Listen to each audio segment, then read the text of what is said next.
Welcome back. My name is Mike Brown, and in this video, I feel like we're talking about auditing. I can't help myself. Whenever I hear the term subsequent events, my background as an auditor kicks in.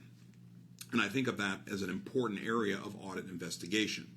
So I have to put that out of my mind because, yes, that certainly is a relevant area for an audit, but it is also relevant from a financial accounting standpoint because even in an audit, management has the primary responsibility to make sure that subsequent events, should they occur, are appropriately reported or disclosed. So let's start by defining, well, what exactly is a subsequent event?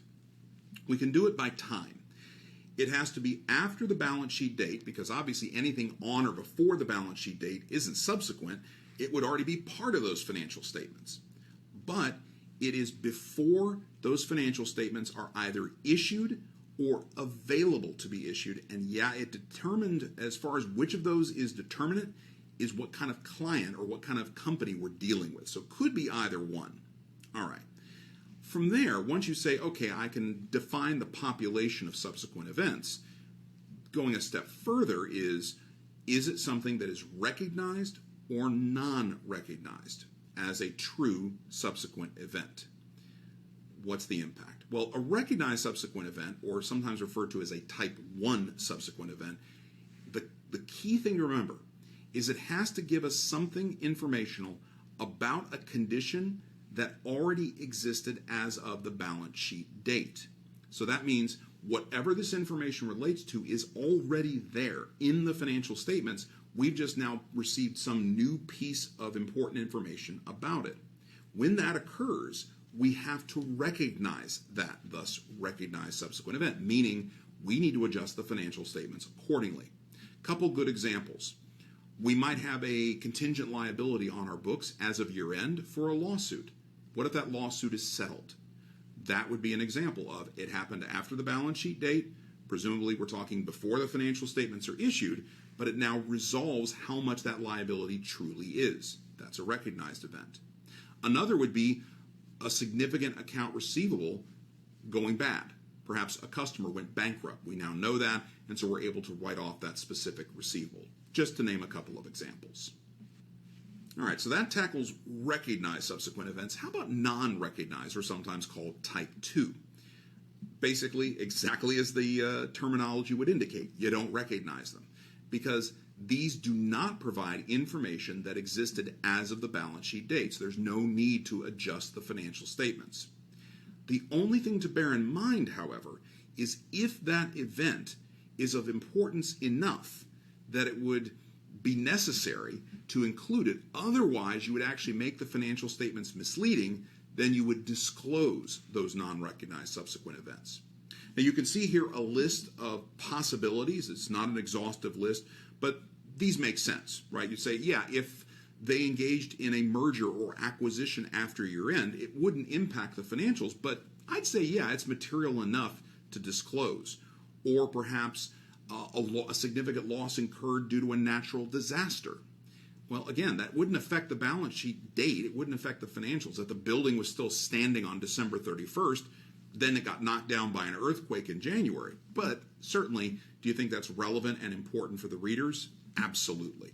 So you can see here a number of different possible reasons where we would have a subsequent event that did not trigger recognition, but nonetheless would be appropriate to disclose in the footnotes. All right, again, some basic facts.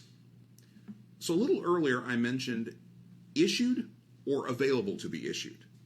So what's the implication of that? Well, it actually depends upon what kind of company we're talking about. Is it an SEC registrant, basically a public company, or is it a private company? And here's why that's important. For a public company, we have to look at subsequent events through the date the statements are issued. For a private company, it's through the date the statements are available to be issued. So I guess the question then becomes, well, which of those events occurs first?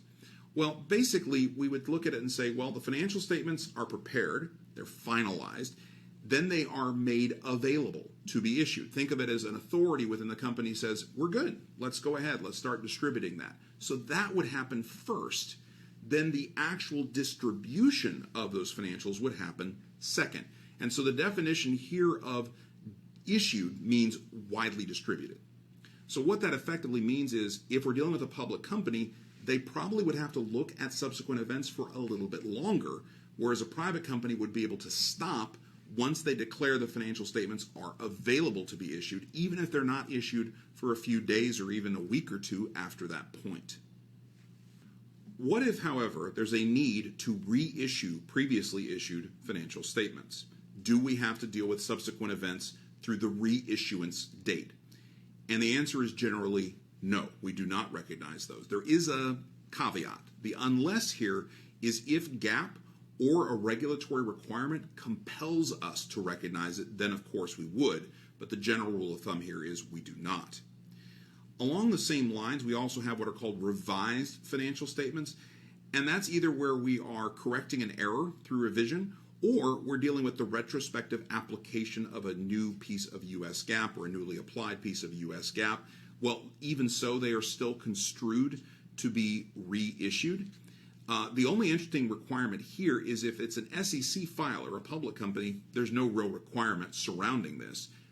But if it's not an SEC filer, then they have to basically disclose the date through which subsequent events were evaluated, both in the original and the revised financial statement. So just a little bit more information provided to the readers and users of those financials.